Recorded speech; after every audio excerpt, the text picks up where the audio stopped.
we are going to look at it together and see how much we can do. Okay, the topic says moral integrity, fortress for a healthy society. Moral integrity, the fortress for a healthy society. So I went searching what actually is moral integrity, or what is moral and then integrity before we put them together. You know, it's a word that we always bandy around when you want to talk about, or you want to make some points or score some points in the church or in your society, that's pious organizations and all those ones. The word moral will always come in. And what does that really mean? You know, when we want to talk about upholding the tenets of Christianity, actually, what God wants us to do is command His statutes, doing what is right, doing what is good in our thoughts and in our behaviors. We always want to equate it to being moral. You know, when you want to talk about what is right, maybe when we were in secondary school, if somebody is trying to be too holy, we will say moralistic. Can you conclude that sentence? Moralistic human beings, and we call them a holy wedge. Virginia innocent and all those ones. But you know, now when we now put integrity,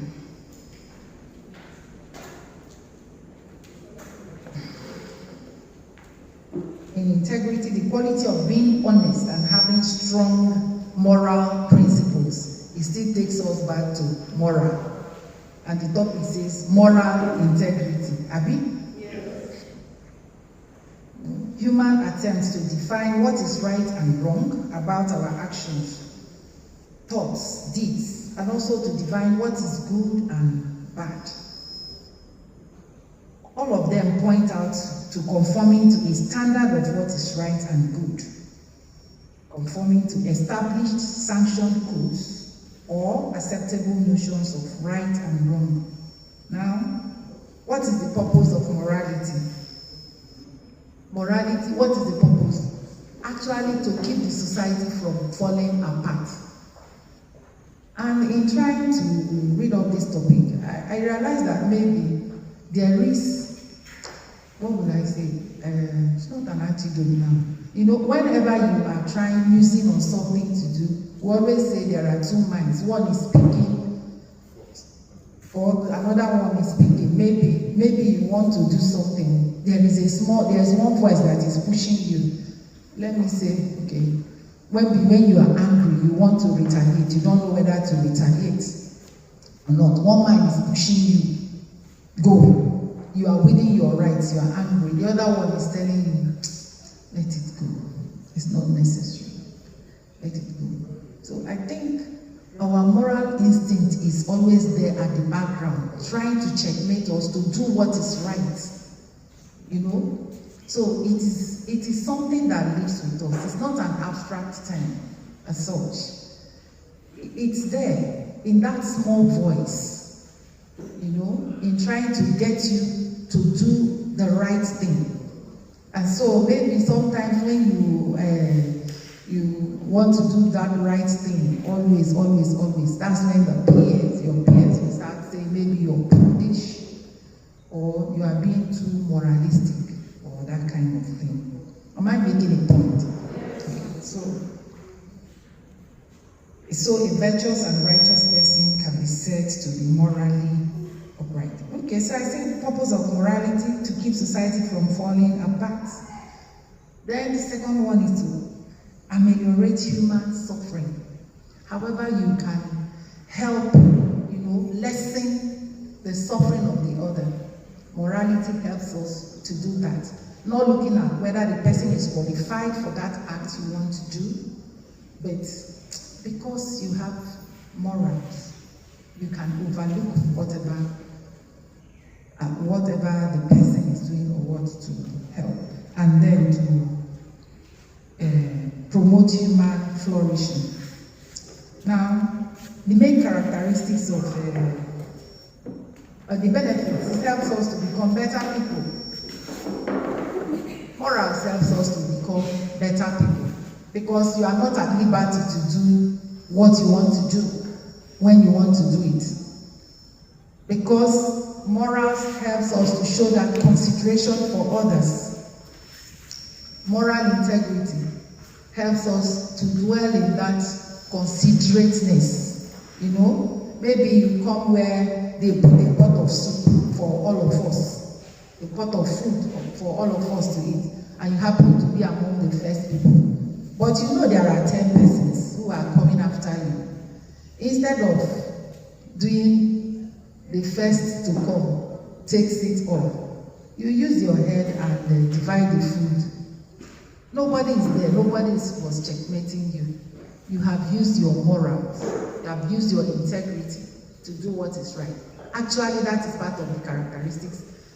It doesn't work only when somebody is watching you. Whether you are being watched or not, your moral integrity wants you to do what is right at every point in time. Whether you are under the eye of everybody or whether you are alone in your wardrobe. Okay. Now, even in the book of Proverbs 19, chapter 1, it talks about integrity. So just like moral is a word that is living with us. And okay. So now I want to look at the word society. It's a fortress for a healthy society. What is a society? Society is an aggregate of people living together in a more or less ordered community. So even with all our differences in our culture, in our mien, in everything, because we are aggregated together, and for here now we are under this church, we have the same tenets, or we are supposed to follow the same tenets, the same rules. We are this society. It's also a group of individuals involved in persistent social interaction, or a large social group sharing the same social territory, subject to the same political authority and dominant cultural expectations. That is the society. So an aggregate of people, whatever is binding you together, whether it is the norm, whether it is the culture, it's a society. It's a group of people with common territory, interaction, and cultures. And what are the main characteristics of society? There are characteristics. It consists of people, mutual interaction, and mutual awareness. Now, the society depends on likeness. There must be like minds, an embrace of differences, cooperation, and division of labor. We will not all be doing the same thing because society consists of the different aspects but coming together to make that one whole. And it implies interdependence. But the main characteristics of society is the shared norms, the norms that we share, and the values and our beliefs. This is according to Lukeman 1996. These characteristics help the society to help us to socially construct a society. Now, let us look at moral integrity. Then we know what a fortress is. A very strong building where you run in for shelter, to be safe from danger, for protection. The fortress usually used among the first people, So our topic says moral integrity, a fortress for a healthy society. Now, the practice of what is moral integrity is the practice of consistently aligning one's actions with their ethical beliefs. Ethical beliefs, values, and in the area of honesty. It's a process of consistently aligning one's actions with their ethical beliefs. Now, what is ethics or ethical? I also looked it up, and it's defined as moral principles that govern a person's behavior or conducting of actions. Moral principles. So, moral integrity now is the practice of consistently aligning our actions with our ethical beliefs, the principles that guide our lives. Are they principles of good, or on the other hand? And this practice consists in the area of honesty, accountability, fairness, and the courage to do what is right, even in the face of adversity. Now, the ability to stand your ground on the path of truth is moral integrity. We know what is happening. Maybe in the class now, maybe a lecturer is teaching, everybody keeps quiet. Okay, that is for lecturer, that is for students. Maybe the student school says, every lecturer, if you have a pen, you will bring the pen to this place, and the committee will append a prize to it, and that prize is what the students are going to buy, whether it gives you the margin of profit you are looking for or not. Now, somebody with moral integrity, we look at it, that has been agreed by the management, a committee has been set up, the person will bring that thing. But somebody who doesn't have that moral integrity, they say maybe bring the books here. Maybe 450 books were printed, the person brings 250. If he finishes, yes, it's finished. The person goes to the back, gives the cost rep the number or where, where the other books can be purchased at that higher price. Nobody is going to beat it because actually he submitted what he obeyed. But in actual fact, did he do what is right? Is it? Okay. When nobody is so ability to do what is right in the face of whatever adversity, and irrespective of whether you're being watched or not, denotes moral integrity. And what is the importance in our life? In our personal life, a person of moral integrity is always reliable, right or wrong. Even among us students, there are some persons that if there is dissension and the person talks, everybody tends to go with the person. True or false? It's also like that in adult society. There are people that that thing they are saying is true. No matter the kind of stories that others or many other persons have told concerning. Once this person says, this is how it happened, that is how it happened. Those are people with moral integrity. And those kind of things, they make you trust the person. Because that once it has happened, it is right. And the person is always, makes you see the person as a very reliable person, a very dependent person, and who stands on his own, whether he is being watched or not. The person is always on the path of justice and right.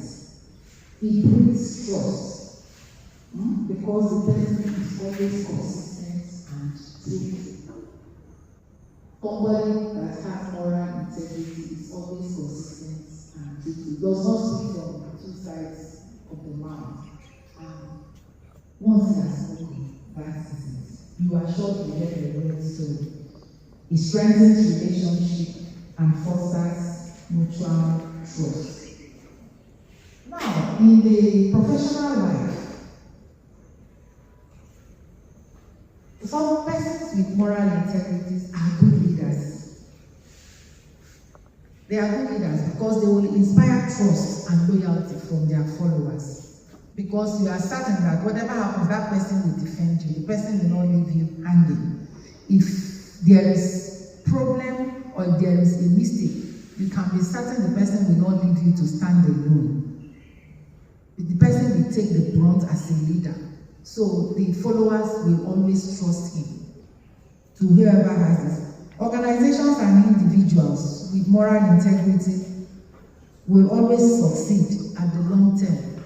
If you know that this company, their product is always good, even when you see it change, maybe they change color or they change shape. If it's when Procter & Gamble was still operating in Nigeria, whenever you see their product, you will always buy. Procter & Gamble has been existing before I came into adulthood. It's a pity they have just left Nigeria. I don't know if they have even stopped producing worldwide. Whatever products you see of them, whether they are toys, mother care products, their products are always better than. It's only when they are out of reach or when they are out of stock that you go look for another brand. So they will always be successful. And then, what are the principles of moral integrity? You have honesty. Principles of moral integrity. Honesty. People with moral integrity are always honest. Like I said, whether you are killing them or whether you are threatening to hold on to their promotion, whether you are threatening to fail them as a teacher, you are threatening to fail them, that stand they have taken, what they believe is true, that is where they will be. They are always honest. Accountability. The person is always ready to own up to his responsibilities. If something goes wrong, yes, I did it.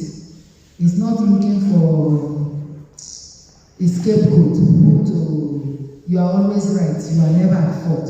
The person with moral integrity will always be accountable and is always fair. He will make sure that decisions and actions are just and equitable. And is always courageous because he doesn't care what you do. Let me tell you, every April, lecturers are supposed to send in their appraisal. So some people get jittery. Some people are afraid if your papers get into the hand of maybe those who don't like you, they will score you low. At the end of the day, you will not make the required mark to go to the next level. But these people, they work very hard and then they are not interested. I know somebody that will say, whoever they like, let them give my paper to. They work hard, they have the number of papers, so that even if you score them half, if the mark is 54 and you decide to score half, the mark will get to 54. And they are not afraid. They won't go back looking for, please give my paper to this A or to this B. The courage is there. Whatever happens, they are ready to take it. If it so reaches that the paper is not able to cross the mark, okay, we'll wait and try next year. If it crosses the mark, praise the Lord. Okay. What are the challenges to moral integrity? Peer pressure. Challenges to moral integrity. Peer pressure. Especially in the younger ones. You want to conform. You don't want anybody to say, you too do. Why is it everybody's doing it? Why can't you do it? You want to conform. You don't want to be set aside. You don't want to stand out. That is a challenge. And it's not that you don't want to stand out because you don't have what it takes to stand out. It is just because you don't want your peers to give you mouth. What is the correct word for it? You don't want them to yap you. You don't want them to say your own too much. Are you the only one? every time you are going to the chapel, now only you sabi pray. Everybody is wearing trousers. By the way, sorry, I hope I'm not scandalizing you because I came from exam. The exam was still not finished. I had to run out.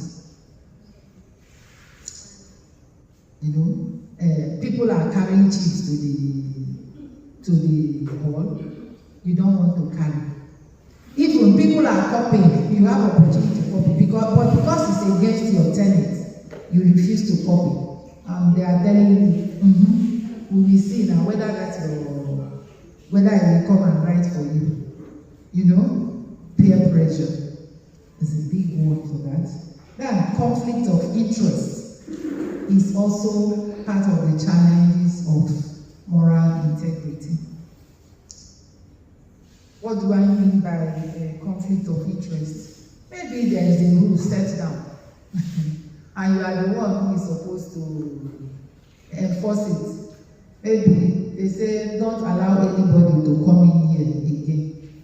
And the next person coming, lo and behold, either your best friend, or your spouse, or your brother or your sister. Do you have the moral courage to say, no, they said, no more persons? Do you?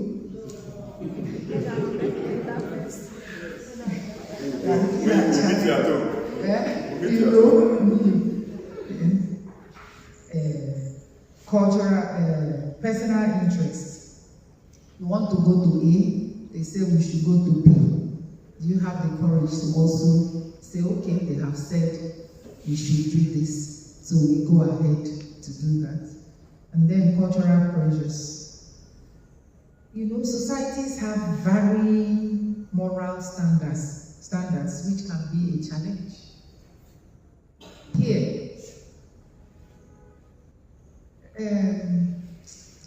there are so many things that we differ from America. Sorry, don't mind me. Scarf, you know, it's somehow, we are here. We must tie scarf to enter the church, okay? But I got to somewhere in Israel, and the men are not supposed to put anything on their head down here. When you get there, the reverse is the case. The role changes. Every man has to find something to cover their head, and every woman must, they say we should pour out our head. Amen. M-A-N-E. That it is the glory of the woman. We had to give our cows and the scalps to the men. Yes! And that was one. I have not seen that before. And then, you know, we make so much fuss about wearing trousers in our societies. Wearing trousers is a sin in both, right? But you go back there, I don't even know whether they see it as trousers. It's just a form of dressing, convenient, smart dressing.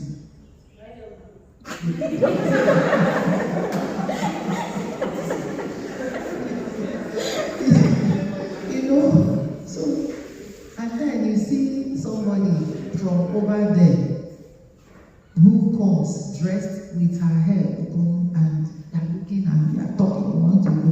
Anyway, it's not very much here, unlike my village. You know, I cannot try this in my village. Praise the Lord. I cannot try this. You will not only wear the wrapper down or whatever, because they have a norm, what they call short skirt.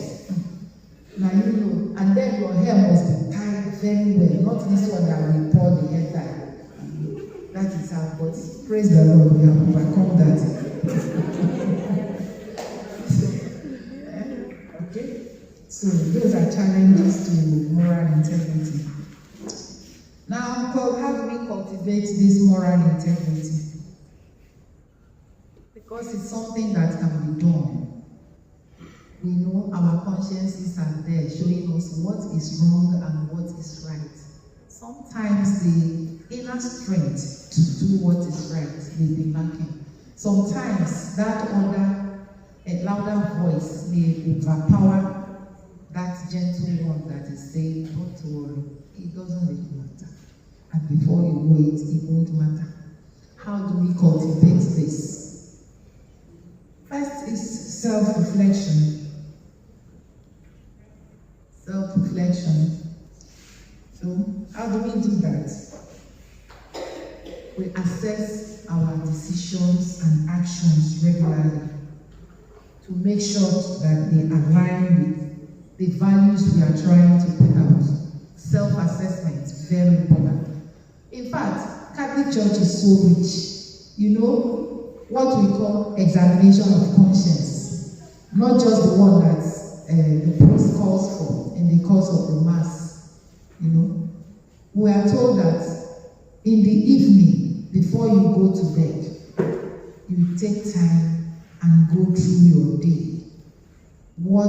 Find out the things you did right, the things that you needed to improve, the things that were outright no. You know, have that conversation with yourself. And they say these are saying when he falls, if nobody praises him, he will do what? He will praise himself. You praise yourself for those ones you did well. Thank God for it. The ones that need more work, you ask for strength to be able to. And the ones that makes you tumble when you remember it, you speak to yourself and ask for strength not to go back to those occasions that lead to such.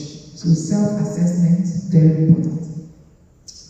Then education, learning about ethical principles. This helps me in making informed decisions, just like we are doing.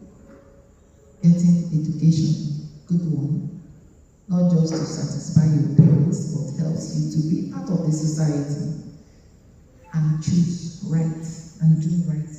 And then the third one could be having role models. I don't mean just the role models that maybe the ones that style their hairs like Rihanna, or the ones that you like their makeup, or the ones that you like their dressing, sense of dressing, or the ones you like their way of walking or talking. I mean the ones that add values to the society. The ones that already exhibit this moral integrity. You know, the people you look up to. Those who do what is right, in and out of season. Those who stand on the path of the truth. Those who defend the truth. Those you will like to be tomorrow when you grow up. You know, when you pick them up and pick their brain, you will also understand that life is not a bed of roses. That along the line they must have also paid their dues. And paid their dues and come out standing stronger and taller. It did not remove anything from them to walk away from evil or quarrel or trouble. You know, they've gone through this path that you have been, and they have come out better people. How were they able to do it? And you try to pattern your life like in that way. It can give you mentors or role models who exemplify this. They provide guidance and inspiration. Now, for a healthy society, this is where we have already defined society as an aggregate of people living together, bound by norms, the same norms and code. Our own society, Nigerian society. Please, are we bound together? Why? Why? What along what lines are we divided? Political division, right? But you have we have both political. We are divided on both political and the religious lines. What have I read? I think I know. I'm a teacher.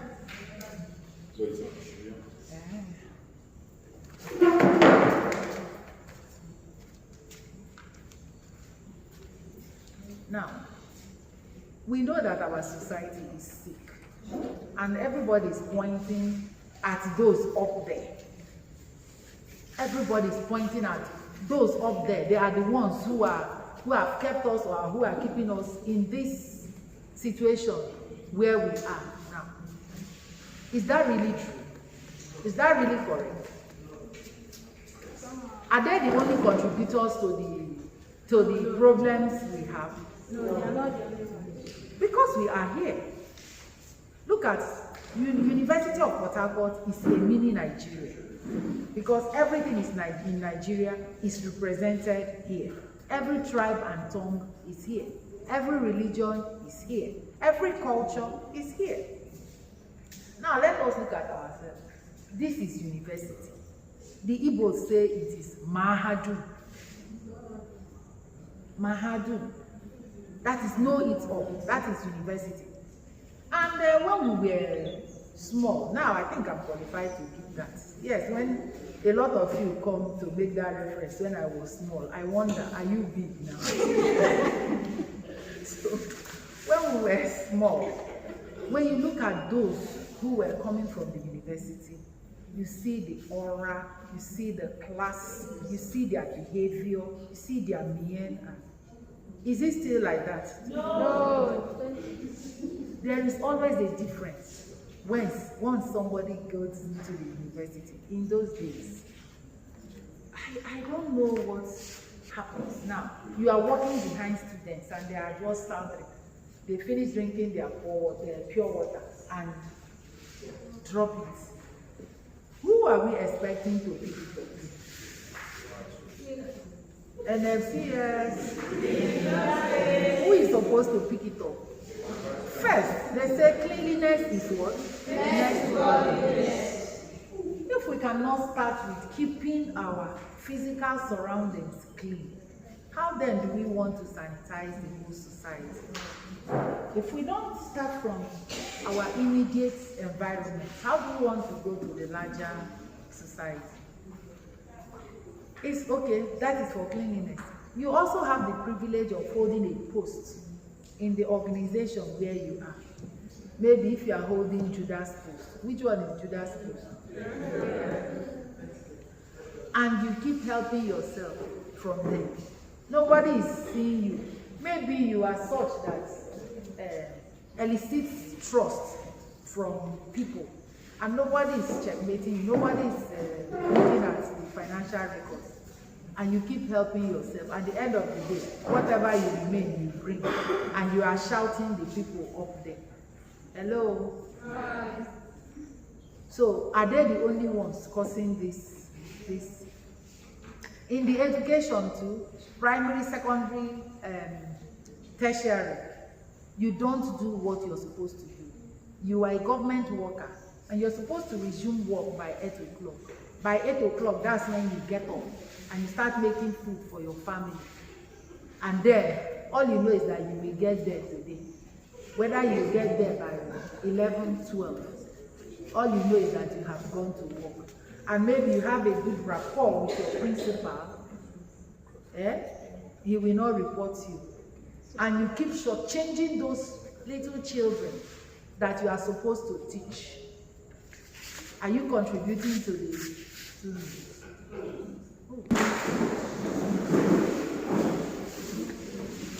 So, all this, even admin staff who is supposed to move files from one table to the other, because you have the power, you keep the file, you wait for the person until the person comes to grease your palm. Nowadays, when we were younger, you can just squeeze anything and put. Now, they tell you the amount. And if you don't conform, sorry, that file will keep there. Will stay there until, is that person doing the right thing? No. Is the person building a society? No. So all the ills that seek our society are found within our means. What do we need to do to make this society work? We can start from our own personal reformation. You know, do what you're supposed to do. In that your little cycle, whether in your home, whether in the organization, in the church, in your workplace, before we move to the larger society, if we each take up our mandate and do what is right, what we are supposed to do, I bet you Nigeria will become the next tourist destination. So what do we want? A society that thrives on open minds, diversity, curiosity, creativity, considerateness, reliability, trustworthiness, and accountability. This will promote equality among citizens and ensures better and quality decisions. Thank you.